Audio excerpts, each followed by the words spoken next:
The second coming. ঠিক আছে, কার লেখা? না উইলিয়াম বাটলার ইয়েটসের লেখা দ্য সেকেন্ড কামিং। এই কবিতাটা উইলিয়াম বাটলার ইয়েটস বা ডব্লিউ.বি. ইয়েটসের একটা বিখ্যাত আর কি কবিতা। ঠিক আছে, এবং পৃথিবী বিখ্যাত, ওয়ার্ল্ড ফেমাস একটা কবিতা। কারণ এই যে কবিতা, এই কবিতাটা লেখার ক্ষেত্রে কবির একটা একটা বিশাল একটা ব্যাকগ্রাউন্ড রয়েছে, একটা প্রেক্ষাপট রয়েছে। এবং উইলিয়াম বাটলার ইয়েটস তিনি একজন ওয়ার্ল্ড ফেমাস একজন পোয়েট। কেন ওয়ার্ল্ড ফেমাস পোয়েট? তার কারণ হচ্ছে তিনি সাহিত্যে নোবেল পুরস্কার পান 1923-তে, অর্থাৎ 1923 সালে তিনি নোবেল পুরস্কার পান। তাহলে এই যে ডব্লিউ.বি. ইয়েটস, ইনি একজন নোবেল পুরস্কার প্রাপক একজন পোয়েট। এই যে কবিতাটা, এই কবিতাটার বললাম যে এই কবিতাটার পিছনে অনেক ব্যাকগ্রাউন্ড রয়েছে, যে ব্যাকগ্রাউন্ডগুলো সম্পর্কে আলোচনা না করলে এই কবিতাটা বোঝা যাবে না। এবং এই যে কবিতাটা, এই কবিতাটার মধ্যে অনেক প্রতীক ব্যবহার হয়েছে, সিম্বল ব্যবহার হয়েছে। তাই সেই সিম্বলগুলো কিভাবে ব্যবহার হচ্ছে এবং সিম্বলগুলোকে বুঝতে গেলে ব্যাকগ্রাউন্ডটা জানতে হবে, এইটা হচ্ছে ব্যাপার। তো প্রথমে যেটা বলি যে এই যে ডব্লিউ.বি. ইয়েটসের এর অ্যাকচুয়ালি যে কবি পরিচিতি সম্পর্কে একটু বলি। তিনি জন্মগ্রহণ করছেন 1865-এর 13 জুন, 1865 সালের 13ই জুন তিনি জন্মগ্রহণ করছেন। কোথায়? না আয়ারল্যান্ড। ঠিক আছে, অর্থাৎ ইংল্যান্ডের পাশেই হচ্ছে আয়ারল্যান্ড বলে একটি দেশ আছে। এবং আয়ারল্যান্ডের যে আর কি রাজধানী আর কি ছিল সেটা হচ্ছে ডাবলিন। এই ডাবলিনে তিনি জন্মগ্রহণ করছেন। ঠিক আছে, এবং অর্থাৎ সেক্ষেত্রে আমি বলতে পারি যে এই যে ডব্লিউ.বি. ইয়েটস ইনি হচ্ছেন একজন আইরিশ পোয়েট। এবং তার যে পিতা, তার পিতার নাম হচ্ছে জন বাটলার। ঠিক আছে, এই জন বাটলার ছিলেন একদিকে ওই ব্যারিস্টার ছিলেন এবং অপর ধারে একজন পেন্টার ছিলেন। ঠিক আছে, আর মায়ের নাম হচ্ছে সুসান। এই মা সুসান ছিলেন কিন্তু খুবই রিচ এবং কালচার্ড একজন লেডি। ফলে কি হয়েছে, এই যে বাবা যে একজন চিত্রকর ছিলেন, অর্থাৎ খুব বড় মাপের হয়তো একজন চিত্রকর ছিলেন, যার কিন্তু একটা প্রভাব এই ডব্লিউ.বি. ইয়েটসের মধ্যে পড়েছিল। অর্থাৎ কীরকম প্রভাব পড়েছিল, যে বিভিন্ন যে তিনি ছবি আঁকতেন, অর্থাৎ সেই সমস্ত ছবি যেগুলো তার মনের মধ্যে গেঁথে গিয়েছিল, ফলে সৃষ্টিশীল ভাব জন্মাতে সাহায্য করেছিল এই ডব্লিউ.বি. ইয়েটসের মধ্যে। আর তার মা সুসান কি করতেন, যে ছোটবেলা থেকে তাকে বিভিন্ন ধরনের পৌরাণিক মিথোলজিক্যাল বিভিন্ন ধরনের যে সমস্ত স্টোরিগুলো এবং বিভিন্ন ধরনের ধর্মীয় উপাখ্যানগুলো এইগুলোকে শোনাতেন। ফলে এই বাবা এবং মায়ের দুইয়ের মিশেলের একটা প্রভাব তার মধ্যে আর কি পড়েছিল এই ডব্লিউ.বি. ইয়েটসের মধ্যে। এবং ছোটবেলা থেকে তিনি খুব পড়তে ভালোবাসতেন, বিভিন্ন বইপত্র তিনি পড়তেন। এবং আস্তে আস্তে পরবর্তী ক্ষেত্রে তিনি একজন বড় মাপের আর কি কবি হয়ে ওঠেন। এবং তার যে বিখ্যাত যে কিছু কাজ রয়েছে, বিখ্যাত কবিতা লিখেছেন, সেই কবিতাগুলোর মধ্যে রয়েছে দ্য গ্রিন হেলমেট বলে একটি কবিতা রয়েছে, ইস্টার্ন 1916 বলে একটি কবিতা রয়েছে, আর দ্য হোয়াইট সোয়ানস অ্যাট কুলি বলে একটি কবিতা রয়েছে। এগুলো তার আর কি বিখ্যাত লেখা আর কি পোয়েম। আর তিনি তো ওই যে বললাম আগেই যেটা বলেছি যে তার সাহিত্যকর্মের জন্য তিনি 1923 সালে কি হয় না নোবেল পুরস্কার পান। এইবার চলে আসি যে কবিতা সম্পর্কে। এই কবিতাটা পড়ানোর আগে আমি যে কিছু ব্যাকগ্রাউন্ড রয়েছে, সেই ব্যাকগ্রাউন্ডগুলোকে আমরা তিনটি ভাগে ভাগ করে নেব। একটা হচ্ছে তোমার যেটাকে বলা হয় হিস্ট্রিক্যাল ব্যাকগ্রাউন্ড। এই কবিতার পিছনে একটি হিস্ট্রিক্যাল ব্যাকগ্রাউন্ড আছে।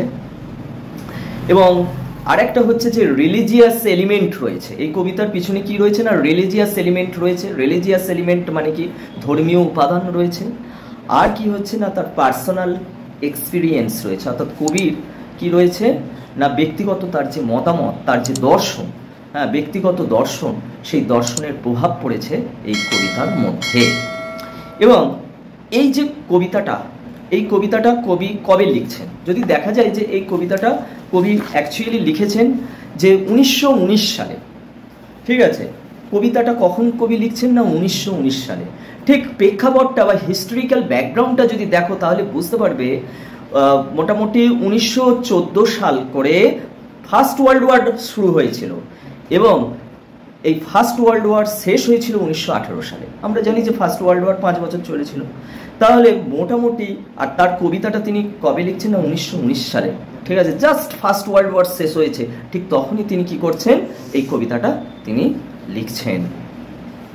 এবং দ্য ডায়াল বলে একটি ম্যাগাজিন আছে, 1920 সালে দ্য ডায়াল বলে একটি ম্যাগাজিনে এই কবিতাটা প্রকাশিত হচ্ছে। তাহলে লিখছেন 1920 সালে এবং প্রকাশিত হচ্ছে কবিতাটি ডায়াল বলে একটি ম্যাগাজিনে কত সালে না 1920 সালে। এইটা একটু মাথায় রাখবে।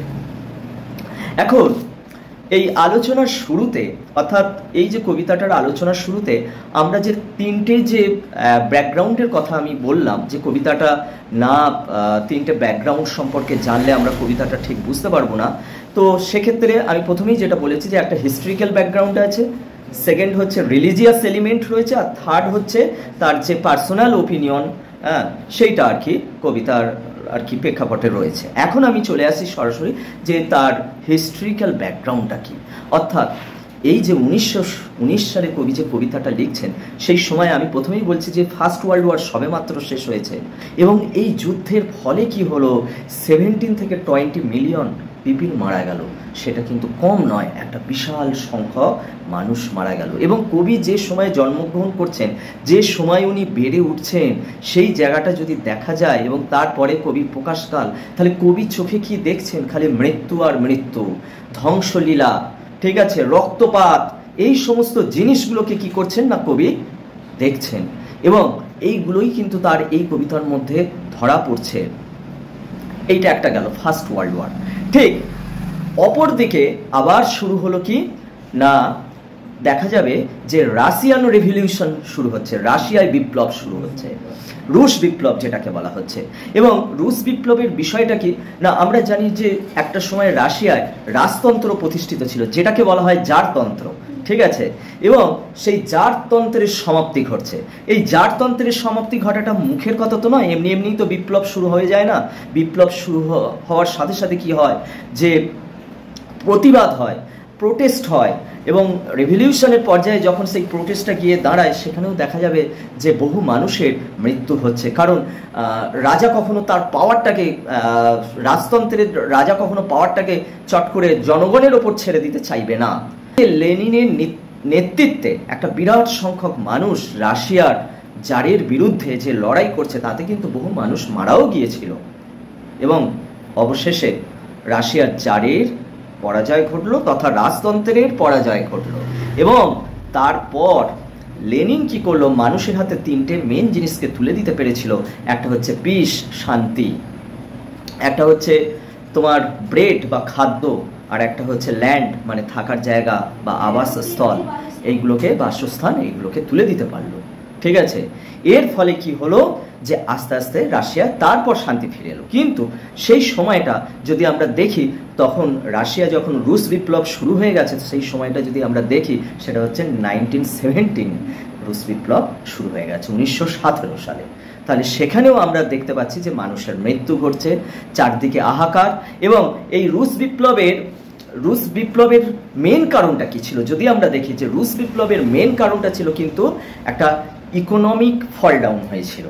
ইকোনমি ফল ডাউন হওয়ার ফলে রুশ বিপ্লব হলো। কারণ ইকোনমি ফল ডাউন কেন হচ্ছে না, ইকোনমি ফল ডাউন হচ্ছে তখন ফার্স্ট ওয়ার্ল্ড ওয়ার শুরু হয়ে গেছে। এই ফার্স্ট ওয়ার্ল্ড ওয়ার শুরু হয়ে যাওয়ার ফলে কি হচ্ছে, যুদ্ধে তো একটা বিরাট খরচের ব্যাপার আছে। যুদ্ধ চালাতে গিয়ে কি হচ্ছে, দেশের মানুষ নিঃস্ব হয়ে পড়ছে, সরকার বা রাজা মানুষের পেটে ভাত জোগাতে পারছে না, খাদ্য জোগাতে পারছে না, অভাব অনটন শুরু হচ্ছে, যার ফলে কি হয়ে গেল না, রুশ বিপ্লব শুরু হয়ে গেল ঠিক ওই প্রেক্ষাপটে। এইবার আরেকটা হিস্টোরিক্যাল প্রেক্ষাপট রয়েছে, দেখো সেইটা বলা হচ্ছে যে সেই সময় দেখা যাচ্ছে যে আইরিশ মুভমেন্ট ফর ফ্রিডম শুরু হচ্ছে, অর্থাৎ আয়ারল্যান্ডের স্বাধীনতা যুদ্ধ শুরু হয়ে গেছে। আমরা জানি যে এই যে ব্রিটিশরা কি হয়েছিল, যে গোটা পৃথিবীকে শাসন করেছিল, গোটা পৃথিবীতে কলোনিজম প্রতিষ্ঠা করেছিল বা উপনিবেশ প্রতিষ্ঠা করেছিল, আমাদের দেশেও প্রতিষ্ঠা করেছিল। তো আমাদের দেশেও ব্রিটিশ বিরোধী বা স্বাধীনতা সংগ্রামের লড়াই শুরু হয়, কিন্তু আয়ারল্যান্ডেও ছিল সেই ইংল্যান্ডের বা ব্রিটেনের একটা উপনিবেশ। আয়ারল্যান্ডের মানুষেরা চাইছিল যে এইবার আমরা স্বাধীনতা যুদ্ধের জন্য লড়াই করব, আর আমরা ব্রিটিশদের হাতে পরাধীন অবস্থায় থাকবো না। ফলে কি হলো, সেখানেও শুরু হয়ে গেল স্বাধীনতা যুদ্ধের লড়াই, এবং কবির চোখে সেই স্বাধীনতা যুদ্ধের লড়াই ধরা পড়ল, এবং না জানি সেই সময় কত মানুষ মারা গিয়েছিল এই স্বাধীনতা যুদ্ধের লড়াই করতে গিয়ে। ফলে এই একটা হিস্টোরিক্যাল ব্যাকগ্রাউন্ডকে কবি দেখছেন। এইবার আমরা চলে যাব কিসে না, রিলিজিয়াস এলিমেন্টে। এখানে কবিতায় কবির নামকরণ করেছে এই পোয়েমের দ্য সেকেন্ড কামিং। কি নামকরণ করেছে? The second coming. Second coming মানে কি? দ্বিতীয় আগমন। তাহলে যার সেকেন্ড কামিং থাকবে তার মানে তার নিশ্চয়ই একটা ফার্স্ট কামিংও থাকবে। এই যে সেকেন্ড কামিং এবং ফার্স্ট কামিং, এইটা কিন্তু একটা রিলিজিয়াস ম্যাটার। রিলিজিয়াস ম্যাটার বলতে কি, খ্রিস্টান ধর্মের একটা রিলিজিয়াস ম্যাটার এখানে কাজ করছে বা এলিমেন্ট কাজ করছে। সেই রিলিজিয়াস ম্যাটারটা কি? সেই রিলিজিয়াস ম্যাটার সম্পর্কে আমি বলি যে মোটামুটি ধরা হচ্ছে যে খ্রিস্টের জন্মের প্রায় 2000 বছর আগে এই যে সময়কালটা, এই সময়কালটা কিন্তু কি ছিল? খুব মারাত্মক একটা সময়কাল ছিল। কেন? সেই সময় বলা হতো এই যে 2000 বছর, মানে 2000 বছর এই যে সময়কালটা, এই কালটাকে বলা হচ্ছে যে অন্ধকার যুগ ছিল। এবং এই অন্ধকার যুগে কি হয়েছে না, মানুষ মানুষকে হত্যা করে গেছে, ধর্ষণ হয়েছে, শোষণ হয়েছে, এবং সাধারণ মানুষ শাসকের হাতে শোষিত হচ্ছে। ফলে কি হচ্ছে, চারিদিকে একটা অরাজকতার পরিবেশ সৃষ্টি হয়েছিল, যেটাকে অন্ধকার যুগ বলা হচ্ছে। এবং এই 2000 বছর কাটার পর কি হলো না, যীশু খ্রিস্টের আবির্ভাব হলো বা যীশু খ্রিস্টের জন্ম হলো। এখন যীশু খ্রিস্টের যে জন্মটা হলো, আমরা জানি যে জেরুজালেমের বেথলেহেম শহরে যীশু খ্রিস্টের জন্ম হয়েছিল। এবং যীশু খ্রিস্টের জন্ম হওয়ার পর কি হলো, যীশু খ্রিস্টের জন্ম হওয়ার পর যীশু কি করলো, তার যে ধর্মীয় বাণী, আদর্শের বাণী, নীতির বাণী, শান্তির বাণী, এই বাণীগুলো মানুষের মধ্যে প্রচার করতে লাগলো। এবং এই যে খ্রিস্টান মানুষদের কাছে কি হয়ে গেল, যিশু হয়ে গেল সন অফ গড, মানে ঈশ্বরের পুত্র হয়ে গেল। এবং সবাই যিশুকে মান্য গণ্য করত। পৃথিবীতে সেই সময় শান্তি ফিরে এলো। এখন কথাটা হচ্ছে, এই যে অন্ধকার যুগ আবার যেটা শুরু হয়েছে, কবি দেখছেন প্রথম বিশ্বযুদ্ধের যে ঘটনা, সেই ঘটনাটা তার ক্ষেত্রে মনে হচ্ছে এটাও যেন আবার একটা অন্ধকার যুগের সূচনা হচ্ছে। রাশিয়ায় রুশ বিপ্লব শুরু হয়েছে, সেটাও যেন এক অন্ধকার যুগের সূচনা হচ্ছে। স্প্যানিশ ফ্লু ছড়িয়ে পড়েছে গোটা বিশ্ব জুড়ে, কবি দেখছেন সেটাও একটা অন্ধকার যুগের সূচনা হয়েছে। তাহলে এই যে অন্ধকার যুগের আবার সূচনা হচ্ছে, এবং কবি চাইছেন, কবি মনে করছেন দ্য সেকেন্ড কামিং আসার আবার সময় হয়েছে। দ্য সেকেন্ড কামিং এখানে বলতে কবি ঠিক কি বুঝিয়েছেন সেটা কিন্তু পরিষ্কার নয়। কবি ঠিক কি বোঝাচ্ছেন? কবি বোঝাচ্ছেন হতে পারে যিশুর আবার আগমন ঘটতে পারে। আবার অপরদিকে এমনটাও মনে করা হচ্ছে প্রথম বিশ্বযুদ্ধ শেষ হয়েছে, তাহলে কি এরপর আবার একটা মহাবিশ্বযুদ্ধ শুরু হতে পারে, সেকেন্ড ওয়ার্ল্ড ওয়ার। সেখানে কবি তার ভবিষ্যৎ মানে বাণী করছেন, বা ভবিষ্যতে কি হতে পারে কবি এটা কিন্তু কল্পনা করছেন। আবার তিনি আরেক ধারে কল্পনা করছেন যে কোনো এক হয়তো বিশালাকার এক দৈত্য বা বিশালাকার এক দৈত্য টাইপের এক কোনো জন্তু এই পৃথিবীকে একেবারে হয়তো গ্রাস করে ফেলবে, হ্যাঁ, যার ফলে কি হয়ে যাবে, এই পৃথিবী একেবারে অন্ধকার জগতে আবার পরিণত হয়ে যাবে। এখন কথাটা হচ্ছে যে এইখানে তিনি একটি বিশেষ আর কি জন্তুর কথা উল্লেখ করেছেন এই কবিতায়, পড়লে আমরা পাবো সেই জন্তুটা কি, তার মাথাটা আর কি মানুষের মতো আর দেহটা হচ্ছে সিংহের মতো, ঠিক আছে, হ্যাঁ, যেটা হচ্ছে স্ফিনিক্স বলা হয়। সেই তোমরা হয়তো ক্লাস 6-এ হয়তো পড়ে থাকবে যে মিশরে যে স্ফিনিক্স, সে কি করেছিল, সে পিরামিডদের গার্ড দিত। সেই স্ফিনিক্স টাইপের মূর্তি, সেই স্ফিনিক্স টাইপের মূর্তি বা একটা জন্তুর তিনি আর কি সেটাকে তিনি কল্পনা করছেন, সেটাকে তিনি দেখছেন, যেন তিনি নিজের চোখে দেখছেন, যেটা হয়তো গোটা পৃথিবীকে গ্রাস করে ফেলবে।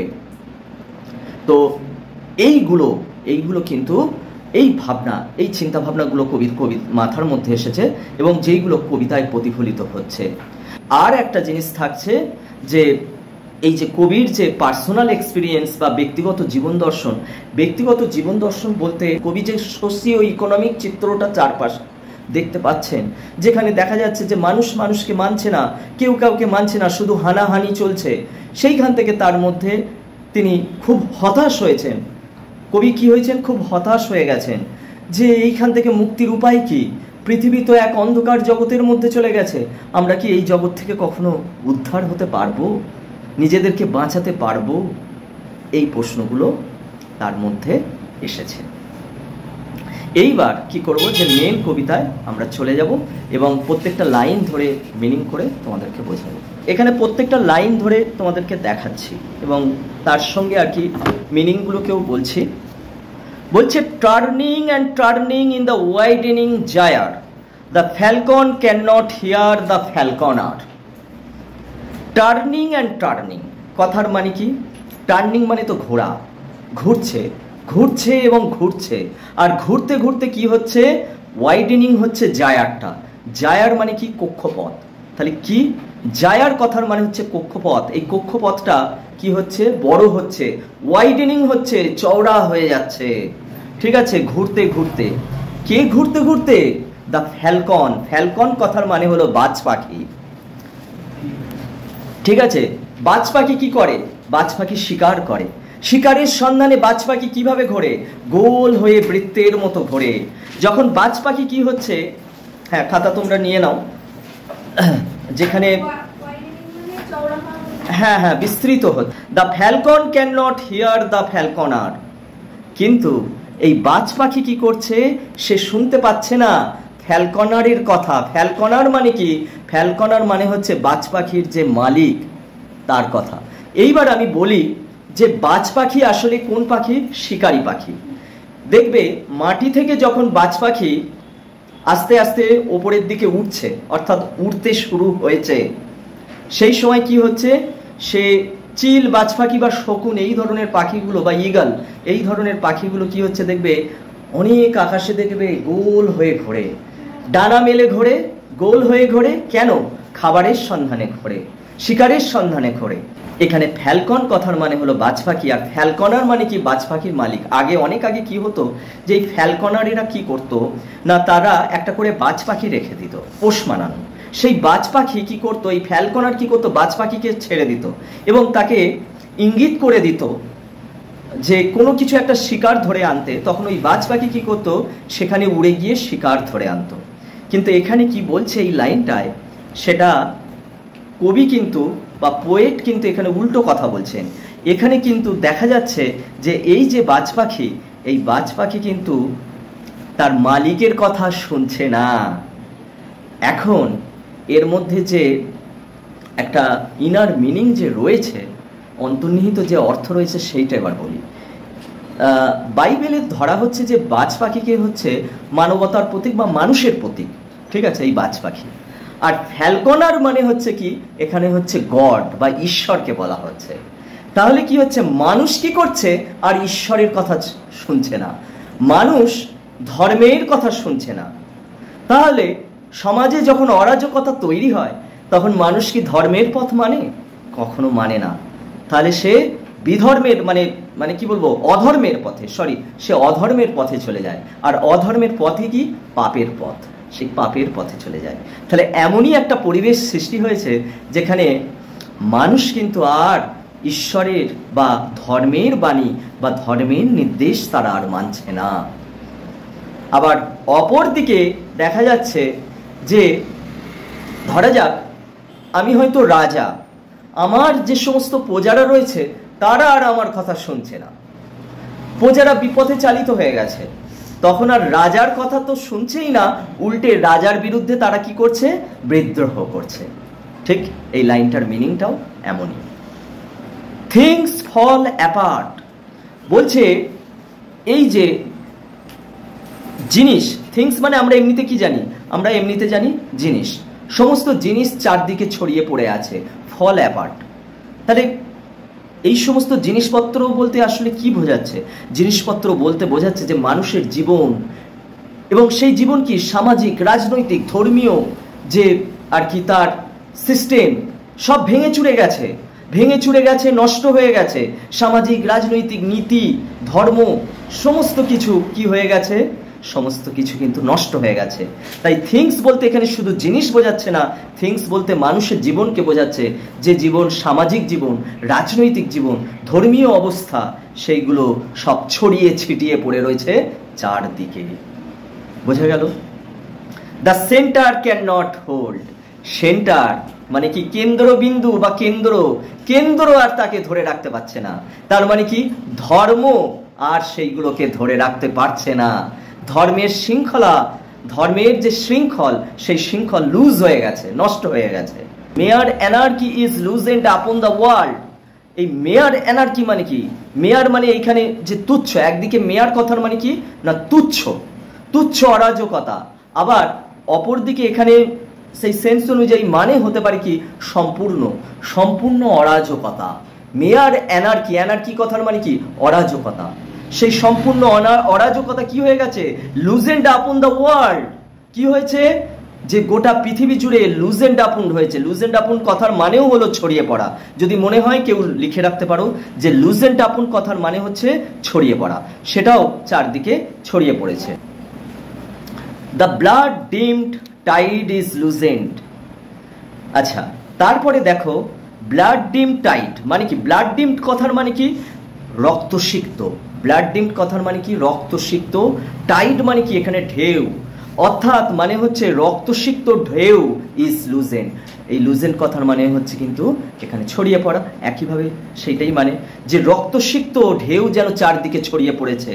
এবং পরের লাইনটা দেখো যে এভরিহোয়ার, সমস্ত জায়গাতেই the ceremony of innocence. Ceremony of innocence কথার একটা মানে রয়েছে, যে মানেটা হচ্ছে তোমার মানে প্রকৃত নীতিবাদী, যারা এখন ধর্ম, নীতি বা মনুষ্যত্ব ওপর যারা হয়তো বিশ্বাস রেখেছে, সেই সমস্ত মানুষ যারা নীতির ওপর বিশ্বাস রেখেছে, যারা ধর্মের উপর বিশ্বাস এখনো রেখেছে, সেইটাকে বলা হচ্ছে ceremony of innocence is drowned. তারাও কিন্তু কি হচ্ছে? নিমজ্জিত হয়ে যাচ্ছে। অর্থাৎ আদর্শবান মানুষদের আর কোনো জায়গা নেই, নীতিবান মানুষদের আর কোনো জায়গা নেই। তারাও কি হচ্ছে না, তারাও যেন তলিয়ে যাচ্ছে, ড্রাউন্ড হয়ে যাচ্ছে। The best lack all conviction while the worst are full of passionate intensity. দেখো পরের লাইনের মানেটা হচ্ছে এখানে দ্য বেস্ট বলতে কি বোঝাচ্ছে? দ্য বেস্ট বলতে এখানে বোঝাচ্ছে ভালো মানুষদের কথা। কাদের কথা বলা হচ্ছে? যে ভালো মানুষ, নীতিবাদী মানুষ, আদর্শবান মানুষ, তারা কি হচ্ছে? তারা তাদের কনভিকশন হারিয়ে ফেলছে। কনভিকশন কথার মানে কি কনফিডেন্স, আত্মবিশ্বাস। এই যে ভালো মানুষদের মধ্যে দেখা যাচ্ছে যে তাদের মধ্যে আত্মবিশ্বাসের একটা অভাব হচ্ছে। while the worst are full of passionate intensity। আর ওয়ার্স্ট কথার মানে হচ্ছে যে বাজে মানুষগুলো, এই বাজে মানুষগুলো কি হচ্ছে? আর ফুল অফ প্যাশনেট ইন্টেন্সিটি। আর ফুল অফ প্যাশনেট ইন্টেন্সিটি কথার মানে কি? তারা অ্যাকচুয়ালি যে দৃঢ় প্রতিজ্ঞ। প্যাশনেট ইন্টেন্সিটি কথার মানে কি? দৃঢ় প্রতিজ্ঞ। এই তারা কিন্তু একেবারে দৃঢ় প্রতিজ্ঞ তাদের কাজ করবার জন্য। তো এই যে স্ট্যাঞ্জায়, এই স্ট্যাঞ্জায় কবি এই সমস্ত জিনিসগুলোর কথা, দুশ্চিন্তাগুলোর কথা, যেগুলো তিনি ভাবছেন, দেখছেন, সেইগুলোই কিন্তু এই স্ট্যাঞ্জায় তিনি প্রকাশ করেছেন। পরবর্তী স্ট্যাঞ্জায় যাই। পরবর্তী স্ট্যাঞ্জায় বলছে surely some revelation is at hand. নিশ্চিন্তভাবেই কিছু উন্মোচন হবে, যেটা আমাদের হাতে রয়েছে। নিশ্চয়ই এর কিছু একটা উন্মোচন ঘটবে। ঠিক আছে, রেভেলেশন কথার মানে হচ্ছে উন্মোচন বলে লিখে রেখে দাও। Surely the second coming is at hand. নিশ্চিন্তভাবেই দ্বিতীয় আগমন ঘটবে, মানে সেটা কিন্তু হাতেই। কবি সেই আশাটাও পাচ্ছেন যে হয়তো কোনো কিছু আবার সেকেন্ড কামিং আসতে পারে বা আসতে চলেছে। কিন্তু এখন কথাটা হচ্ছে যে এই সেকেন্ড কামিংটা কি, সেটা কিন্তু পরিষ্কার নয়। যে যিশুর আবার আবির্ভাব বা আবার আগমন, নাকি সেকেন্ড ওয়ার্ল্ড ওয়ারের আগমন, সেইটা কিন্তু এইখানে মিস্ট্রিয়াস হয়ে, মানে মিস্ট্রি থেকে যাচ্ছে। দ্য সেকেন্ড কামিং, এই কথার পর বলে একটা ওই তোমার এক্সক্লেমেটরি সাইন রয়েছে, তার মানেটা কি? দ্য সেকেন্ড কামিং, এই যে দ্বিতীয় আগমন, এই কথাটা বলে কবি চুপ থেকে যাচ্ছেন, যেন তিনি বলতে চাইছেন hardly are those words out, ওই তো সেই সমস্ত কথাগুলোই যেন প্রকাশ পাবে। When a vast image out of Spiritus Mundi, যখন একটা এই যে ভাস্ট ইমেজ, যে ভাস্ট ইমেজ এর কথার মানেটা কি? যেটা হচ্ছে একটা ভয়ঙ্কর ছবি। ভাস্ট ইমেজ কথার মানে কি? ভয়ঙ্কর ছবি। আর স্পিরিটাস মুন্ডি এটা হচ্ছে একটা ল্যাটিন ওয়ার্ড, দেখো ওয়ার্ডটা একটু আইটালাইজড রয়েছে, এটা ইংলিশ ওয়ার্ড নয়। স্পিরিটাস মুন্ডি এটা হলো একটা ল্যাটিন ওয়ার্ড, এবং যার মানেটা হচ্ছে ওই যে একটা দৈত্যকার পশু টাইপের। যেটার দৈত্যকার পশু সেটা কীরকম টাইপের কবি বর্ণনা করেছেন, যে যেটা হচ্ছে যার দেহটা হচ্ছে সিংহের মতো আর মাথাটা হচ্ছে মানুষের মতো, সেইটাকেই বলা হচ্ছে স্পিরিটাস মুন্ডি। ট্রাভেলস মাই সাইট, এবং যেটা কবির যে দর্শন, কবির যে দৃষ্টি, সেই দৃষ্টিতে সমস্যার সৃষ্টি করছে। অর্থাৎ কবি যেন দেখতে পাচ্ছে যে তার আগমন, এই দানবের আগমন ঘটছে। অর্থাৎ দানব কি করে? দানব আস্তে আস্তে আস্তে গোটা আর কি পৃথিবীটাকে গ্রাস করে ফেলে, সেইটার কথাই তিনি বলছেন, এবং সেই ট্রাভেলসটাকে তিনি দেখতে পাচ্ছেন। Somewhere in sands of the desert, এবং a shape with lion body, এই যে বলছে, তিনি কি বলছে যে সামহোয়ার মানে কোনো এক জায়গায়, in sands of the desert, মরুভূমির যে বালিতে সেটা অবস্থান করছে, ঠিক আছে? স্যান্ডস অফ দ্য ডেজার্ট মানে মরুভূমির বালিতে সেই শেপটা রয়েছে। কোনটা? A shape with lion body the head of a man, অর্থাৎ একটা মানে শেপ, একটা গঠন যার দেহটা সিংহের মতো আর মাথাটা মানুষের মতো। তারপরের লাইনে দেখো, a gaze blank and pitiless as the sun. Gaze মানে কি? দৃষ্টি। এই যে জন্তুটার দৃষ্টিটা, এই যে পশুটার দৃষ্টিটা কেমন? শূন্য দৃষ্টি, ঠিক আছে? এই গেজ ব্ল্যাঙ্ক, যেন শূন্য দৃষ্টি।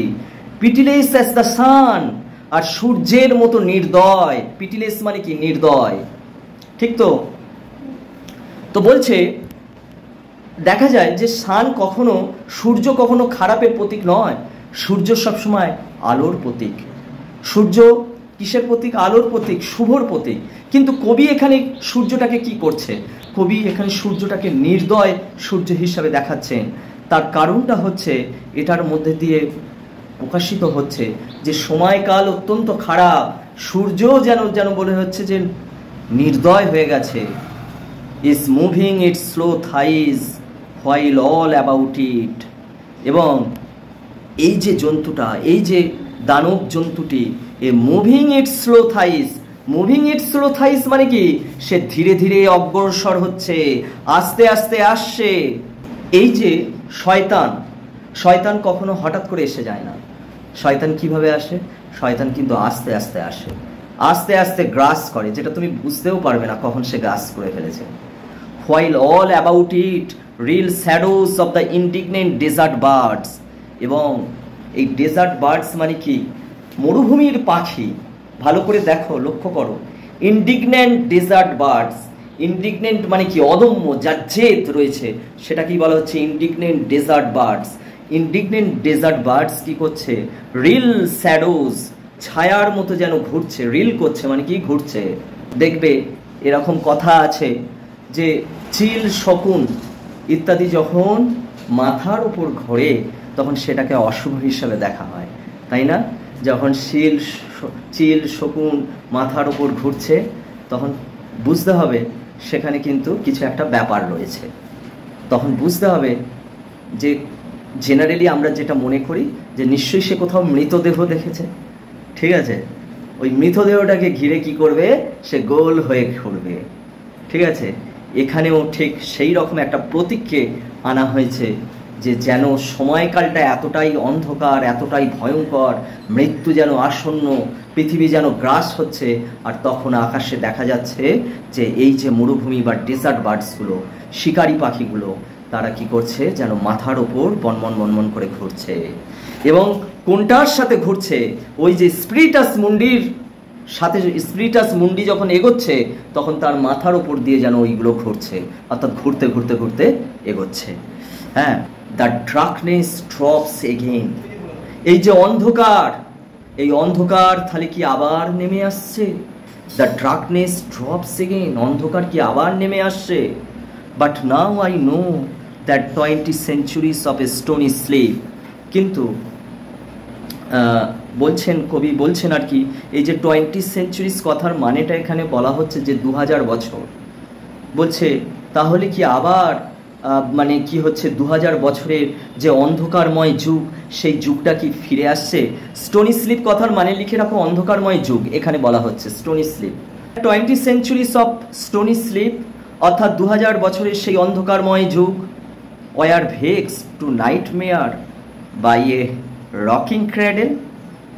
কিন্তু সেই যে 2000 বছরের অন্ধকারময় যুগ, সেটা ভেক্সড হয়েছিল, তার যে আসার বিঘ্নতা ঘটেছিল, সেই অন্ধকারময় যুগের বিঘ্নতা ঘটেছিল কেন না, বা তাদের কাছে সেটা একটা দুঃস্বপ্নময় কেন ছিল? নাইটমেয়ার কথার মানে কি? দুঃস্বপ্ন।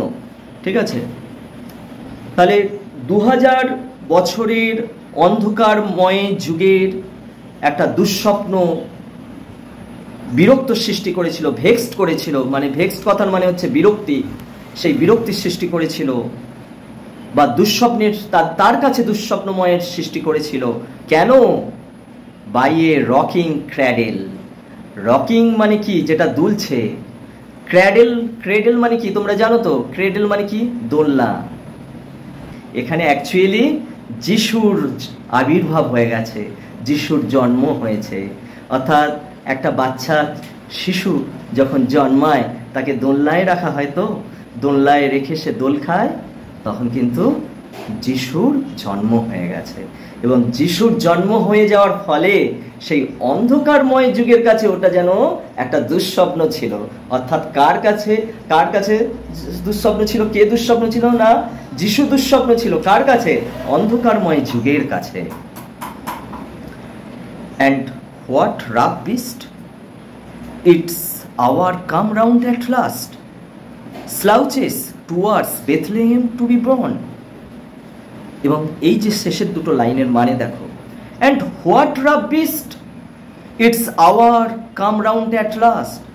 আর ওই যে জঘন্য জন্তুটা, ওই যে জঘন্য যে দানবটা, অর্থাৎ স্পিরিটাস মুন্ডি, এই স্পিরিটাস মুন্ডির কি আবার সময় হলো অবশেষে আসার?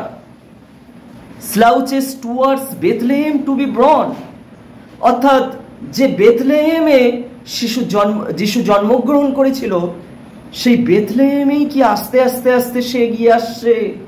অর্থাৎ যিশুর জন্মস্থানেই কি সেই যে স্পিরিটাস মুন্ডি, সে কি এবার সেইখানে এগিয়ে আসছে? তো এইখানেই আজকের এই কবিতাটা শেষ হলো। বোঝা গেল?